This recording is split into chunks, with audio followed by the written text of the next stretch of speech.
नमस्कार, आप देख रहे हैं भारत टाइम्स न्यूज और मैं हूं आपके साथ कंचन। सोजत विधानसभा सीट से कांग्रेस प्रत्याशी निरंजन आर्य ने रविवार को क्षेत्र के कई गांवों का दौरा कर ग्रामीणों से जनसंपर्क कर कांग्रेस के चुनाव चिन्ह हाथ पर बटन दबाने की अपील की। कांग्रेस प्रत्याशी निरंजन आर्य ने रविवार को सांडिया, चंडावल, बासिया, पिपलिया कला सहित अन्य गांवों में चुनाव प्रचार के तहत कांग्रेस कार्यकर्ताओं से जनसंपर्क कर कांग्रेसी उम्मीदवार को जिताने की अपील की है। शाम 6 बजे के करीब पिपलिया कला गांव में ग्रामीणों ने निरंजन आर्य का बैंड बाजों के साथ भव्य स्वागत किया। समाज सेवी अमित सेणचा की अगुवाई में कार्यकर्ताओं ने आर्य को बस स्टैंड से 5 बत्ती चौराहे तक कंधों पर उठा के सभा स्थल तक लेके गए। सभा स्थल पर अमित सेणचा और कांग्रेस कार्यकर्ताओं ने माला पहनाकर स्वागत किया। पूर्व सरपंच राजेंद्र कुमावत ने आर्य को साफा पहनाकर बहुमान किया। इस अवसर पर पूर्व सरपंच टीनाराम माली और इस अवसर पर पिपलिया कला की जनता को संबोधित किया। वहीं अमित सेणचा ने निरंजन आर्य की पिपलिया कला के विकास के लिए किए गए कार्यों को बताया। गुड़िया रोड, कुशालपुरा रोड अस्पताल में डॉक्टर को लगाना, बच्चों के लिए महात्मा गांधी इंग्लिश मीडियम के स्कूल की व्यवस्था करना, विज्ञान संकाय को खोलने, उनके व्याख्याता की व्यवस्था करवाना, बहुत सारे विकास के कार्य किए। इसके बाद आर्य ने पिपलिया कला की जनता को निरंजन आर्य ने कहा कि कांग्रेस के चुनाव चिन्ह हाथ पर बटन दबाने की अपील की। इस अवसर पर पूर्व विधायक सुखलाल सेणचा, पुत्र पूर्व सरपंच मोहनलाल सेणचा, चीनाराम माली, नेता प्रतिपक्ष रायपुर नारायण सिंह मोहरा, पूर्व सरपंच राजेंद्र कुमावत, पूर्व सरपंच प्रतिनिधि सुरेंद्र कुमावत, पुखराज चौरड़िया, भानुराम रेगर, राजू चौकीदार, बाबू खा तेली, रफीक बसेरा, अमित सेणचा, मानक जी कुमावत, पूर्व उप सरपंच पुखराज माली, जीतराम माली, जेठाराम माली और आसपास के कई कांग्रेसी कार्यकर्ता उपस्थित थे। वोट किन्हें देना है और क्यों देना है, और जिन्हें आप वोट दे रही है उन्हें कई काबिलियत है। वह काबिलियत और इंसान देखने वोट दो।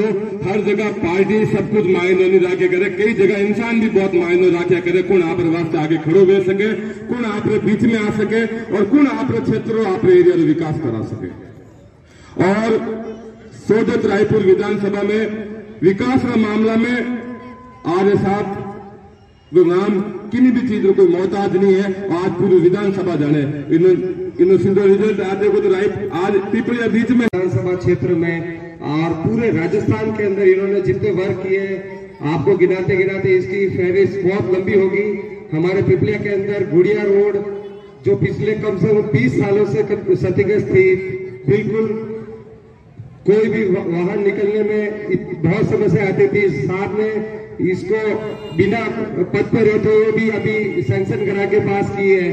पिपलिया हॉस्पिटल को भी इन्होंने अब वापस पुनर्निर्माण करने की घोषणा की है कि जल्द से जल्द पिपलिया हॉस्पिटल थोड़ा बड़ा हो। यहाँ पे डॉक्टर की भी कमी थी। डॉक्टर कमल सिंह जी राजपुरोही जी को ये लेकर आए, जिससे हमारे गांव के अंदर बहुत सारी समस्याओं को दूर किया है। हमारे स्कूल के अंदर 12th के बाद 11th और 12th के लिए सबको साइंस की यहाँ सुविधा नहीं थी। साइंस के लिए सभी रायपुर या फिर सोजत या फिर ब्यावर जाना पड़ता था। और साहब को पिछली बार जब ये पद पे थे, मुख्य सचिव थे, तब हमारे गांव आए थे, तब मेरे पिताजी सरपंच थे। उन्होंने एक ही आग्रह किया था कि भाई हमारे गांव के अंदर साइंस खुलनी चाहिए, और उसी एक आग्रह पे 1 महीने के अंदर अंदर साहब ने हाथों यहाँ पे साइंस की नियुक्ति करवा दी। और अब हमारे यहाँ के सब बच्चों को 11th और 12th में साइंस के लिए बाहर नहीं जाना पड़ता। और अभी शिक्षकों की कमी थी, तभी साहब ने हाथों हाथ सारे शिक्षकों की नियुक्ति कर दी है। आप सबको बहुत बहुत धन्यवाद। इतने समय से आप विराजे हो, मैं थोड़ा देरी से आया, इसके लिए मैं माफी चाहता हूँ, क्षमा चाहता हूँ। पिपलिया गांव में आज आप सबकी उपस्थिति और इतनी बड़ी संख्या में आपकी उपस्थिति और जिस तरह से मेरा स्वागत करके आप यहाँ लेके आए, इससे ये लगता है कि पिपलिया में इस बार कांग्रेस ही जीतने वाली है। आप जानते हैं कि पिपलिया सुखलाल जी सेणचा साहब जो कि यहाँ के विधायक थे, लंबा समय उन्होंने आपके विधायक के रूप में बिताया। मैं भी उनको जानता था, जब मैं पढ़ता था तब वो विधायक थे। फिर बाद में उन्होंने इस क्षेत्र के विकास के लिए जो काम किए, जो सपना बताया, मैंने उनके काम को और सपने को आगे बढ़ाना चाहता हूं। सेणचा साहब बहुत ही, जिसे कहना चाहिए, सामान्य व्यक्ति थे, लेकिन उनका कॉमन सेंस नॉलेज उनका बहुत तगड़ा था। और मुझे याद है कि सेंटर साहब ने विधानसभा में भी इस क्षेत्र के विकास के लिए बहुत सवाल उठाए और आपका सही प्रतिनिधित्व किया।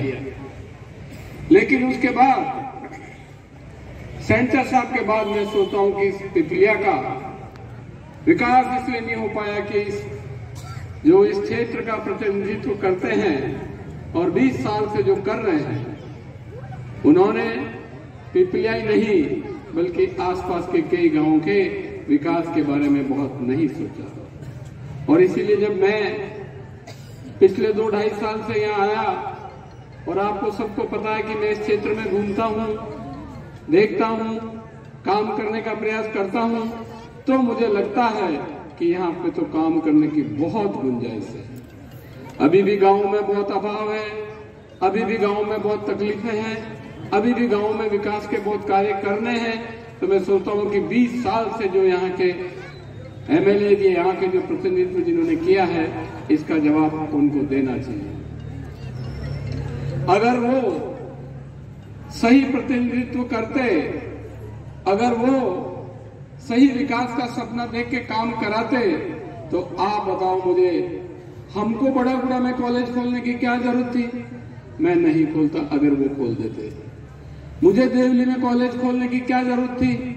मैं नहीं खोलता अगर वो खोल देते। आज इन दोनों कॉलेजेस में 500-600 बच्चे पढ़ते हैं। यही कॉलेजेस अगर उनके टाइम में पहले खुल जाते तो आज तक हजारों बच्चे वहां पढ़ चुके होते, आज तक हजारों बच्चों को बाहर नहीं जाना पड़ता। ये एक सपना होता है, क्षेत्र को विकास करने की एक दृष्टि होती है, एक प्लान होता है। उस हर प्रतिनिधि को, चाहे वो एमएलए हो या मिनिस्टर हो, अपनी सोच स्पष्ट करनी चाहिए कि आखिर आप 5 साल इस क्षेत्र में करना क्या चाहते हैं। मात्र केवल एमएलए की सैंक्शन दे देना, किसी सरपंच को 5 लाख, किसी सरपंच को 3 लाख, किसी सरपंच को 10 लाख, ये कोई विकास का एक आइडियल चित्र नहीं है। अगर हम पूछें कि सोजत विधानसभा क्षेत्र में सरकारी योजना या जो एमएलए के पैसे लगते हैं, इसके अलावा कौन सा बड़ा काम पिछले 20 साल में हुआ है? एक भी काम नहीं हुआ। केवल एमएलए के काम सैंक्शन होते हैं, वो तो सरकार का पैसा है, वो तो सैंक्शन होना ही होता है। वो क्या, उसमें तो करना ही करना है, और उसमें भी वो अपने अपने लोगों का करते हैं। समान विकास उसमें भी नहीं होता। क्या इस 20 सालों में किसी ने सोचा कि यहाँ कॉलेज होनी चाहिए? क्या 20 सालों में इन्होंने कभी सोचा कि यहाँ 6-7 डॉक्टर की पीएचसी की जरूरत है, जो पिछले 1.5-2 सालों में हमने बनवाई? माननीय मुख्यमंत्री जी महोदय को मैंने निवेदन किया कि ये जो मगरा क्षेत्र और ये सोजत का क्षेत्र है, इसमें मूलभूत कमियां हैं और उन मूलभूत कमियों को पूरा करना पड़ेगा। मैंने खौड़िया में डॉक्टर बिठाए, वहां पे पहले डॉक्टर नहीं था। मैंने बड़ागुड़ा में पीएचसी खुलवाई, मैंने बिलावास में खुलवाई, धुरासन में खुलवाई, शिवपुर में खुलवाई और सुरायता में खुलवाई। आप सोचिए कि 1.5 साल के अंदर हमने 6 जगह सब सेंटर को बड़ा करके डॉक्टर बैठाया। 1 साल में 6 पीएचसी खोली है, और जबकि पहले इतने 70 सालों में यहाँ केवल 10-12 पीएचसी थी। इसका मतलब ये हुआ कि ऐसे क्षेत्र छुपे हुए थे, वहां पे डॉक्टर की जरूरत थी, वो पूरी नहीं हुई। और ये 20 साल यहाँ जो प्रतिनिधित्व जिन्होंने किया है, ये उनको जवाब देना चाहिए कि 20 साल तक यहाँ डॉक्टरों की व्यवस्था क्यों नहीं थी। स्कूल में साइंसेज खुलने की बात है, स्कूल 5वीं से 8वीं, 8वीं से 12वीं होने की बात है। इस क्षेत्र में भी मैं सोचता हूँ कि बहुत काम करने की गुंजाइश है। आप देखिए पानी की बात, इस क्षेत्र में पानी एक मूलभूत समस्या है, लेकिन केवल ये कह देना कि भाई वो तो पानी है, आया नहीं, मैं क्या करें, हम क्या करें, ये तो सरकार अधिकारियों की बात है, ये कोई प्रतिनिधि का जवाब नहीं होता है। उनको ये बताना पड़ेगा कि अगर पानी की समस्या है तो आपने उसका अल्टरनेट, आपने उसका विकल्प क्या ढूंढा, आपने नई योजना क्या बनाई है। हमारे उधर जो राजूला, चोपड़ा, चाड़वास, रूपावास, बिलावास और जो गांव है, वहां पे पानी की बहुत ज्यादा दिक्कत है। यहाँ तो और भी नदियां हैं और कुएं में पानी आ जाता है, बरसात होती तो कुएं का पानी ऊपर आ जाता है, लेकिन उधर तो वो भी नहीं था। और वहां पे पानी जवाई का मिलता था, जवाई का पानी कभी आता है कभी नहीं आता। तो क्या एक प्रतिनिधि को बस यही सोच लेना चाहिए कि अगर जवाई का पानी आएगा तो पिलाएंगे, नहीं आएगा तो नहीं पिलाएंगे। ऐसा नहीं हो सकता। उस प्रतिनिधि को सोचना चाहिए, तरीका निकालना चाहिए, रास्ता बताना चाहिए कि आखिर ये समस्या तो इसका समाधान क्या है। और आपको सबको मैं बताना चाहता हूं, उस क्षेत्र में जो पानी की समस्या थी उसके समाधान के लिए मैंने माननीय मुख्यमंत्री महोदय से निवेदन करके इंदिरा गांधी नहर का पानी सोजत के 40 गांवों में हम लेकर आए, जो कि बहुत बड़ी है। कि यहाँ कॉलेज की बहुत सख्त जरूरत है, तो 2 कॉलेजेस खोली, 1 कॉलेज और खोलेंगे। तो ये सोच के साथ मैं काम करता हूँ यहाँ पे। और जब होता है तो मैं ये नहीं देखता कि क्षेत्र किसका है, क्या जाति है, क्या रंग है, क्या धर्म है, क्या अगर विकास की जरूरत है तो हर नागरिक का अधिकार है कि उसको विकास की सारी सुविधाएं मिलनी चाहिए। और ये नेतृत्व या सरकार का सोच होना चाहिए कि राजस्थान के हर नागरिक को वो सारी सुविधाएं मिलनी चाहिए जो कि उसके लिए संविधान में लिखी हुई है। इसलिए भाई और बहनों, आप इस बात को बांध के रखो कि अगर आपको क्षेत्र का विकास करना है तो आपको ऐसे सजग और सशक्त नेतृत्व की जरूरत है जो आपके क्षेत्र में काम कर सके, आपको रिजल्ट दे सके। केवल बहाने बना के हमारी नहीं चलती है, राज हमारा नहीं है, हम क्या करें वो होने नहीं देते, ये कोई जवाब नहीं है। आप काम करके दिखाइए। आपको वोट दिए लोगों ने, आपको अधिकार दिया है, और उस अधिकार से अगर काम नहीं होता है तो ये बात उचित नहीं है। क्या बिजली की लाइन हम लेके आए वो नहीं ला सकते थे? क्या दांतीवाड़ा का पानी, इंदिरा गांधी नहर का पानी सोजत में आया वो नहीं ला सकते थे? क्या कॉलेजेस खोली वो नहीं खोल सकते थे? क्या जगह जगह अस्पताल खोले वो नहीं खोल सकते थे? लेकिन इसके लिए सोच की जरूरत है। और अगर मान लो वो कह भी दे कि साहब वो तो कांग्रेस की सरकार थी, हमारी चलती नहीं, तो 10 साल तो आपकी सरकार थी, 10 साल तो आप भी विधायक थे, उस समय क्यों नहीं हुआ ये? हर बार ये कह देना कि साहब हमारी चलती नहीं है, हमारा राज नहीं है, राज कांग्रेस का है, हमारी कौन सुनता नहीं है। तो मैं उनसे ये कहना चाह रहा हूं कि इन 20 सालों में से 10 साल बीजेपी की सरकार थी और 10 साल आप विधायक थे, तो 10 साल में ये काम क्यों नहीं हुआ? उस समय तो आपकी चलती थी, उस समय तो राज आपका था, उस समय तो आप विधायक थे, लेकिन ये काम सारे नहीं हुए। और ये काम नहीं होने के कारण ही मैं सोचता हूँ कि क्षेत्र पीछे रह जाता है। आज जो बात उठ रही है कि पिपलिया बहुत पीछे रह गया, पिपलिया में विकास की बहुत जरूरत है, ये इन सारी चीजों का जवाब एक ही है कि जब तक आपके पास एक ऐसा सशक्त, एक ऐसा मेहनतकश, एक ऐसा जिसे कहना चाहिए कि भागने वाला, दौड़ने वाला, काम करने वाला नेतृत्व नहीं होगा, तब तक ये सारी बातें हो नहीं सकती। जहां तक सरकार की बात है, क्या आपने कभी सोचा, जब आपने अपने घर में बिजली ली थी, मैं आपसे पूछ रहा हूं, जब आपने अपने घर में बिजली का कनेक्शन लिया था, या माताएं बहनें आपसे मैं पूछ रहा हूं, जब आपने अपने घर में बिजली का कनेक्शन लिया था, क्या उस समय राजस्थान में किसी ने भी सोचा था कि बिजली का बिल नहीं भरना पड़ेगा? किसी ने नहीं सोचा था। हम जब बिजली का कनेक्शन लेते हैं तो ये मान के चलते हैं कि बिजली का बिल आएगा और हम बिजली का बिल भरेंगे। लेकिन जब बिजली का बिल ज्यादा आने लग जाता है, तकलीफ होती है, उस समय में सोचते हैं क्या करें, बिजली का बिल एक परेशानी हो गई। माननीय मुख्यमंत्री महोदय अशोक गहलोत ने ये बात समझ के राजस्थान के सारे उपभोक्ताओं का बिजली का बिल माफ कर दिया कि अब आपको बिजली का बिल भरने की जरूरत नहीं है। अगर आप 100 यूनिट तक बिजली जलाते हैं तो आपको बिजली का बिल जलाने की जरूरत नहीं। क्या ये निर्णय पहले नहीं हो सकता था? क्या ये सोच पहले नहीं आ सकती थी? क्या इस बात पर लोगों ने पहले विचार नहीं किया कि भाई बिजली का बिल माफ करो, और फिर कहते हैं हम ये कर देंगे, हम वो करेंगे, ये करेंगे।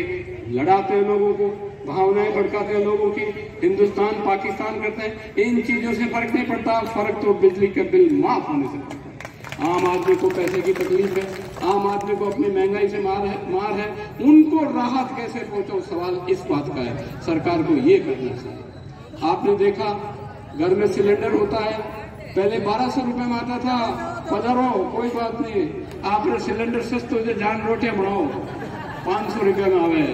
तो वो सिलेंडर जो 1200 रुपए में आता था अब 500 रुपए में कर दिया। क्या ये राहत की बात नहीं है?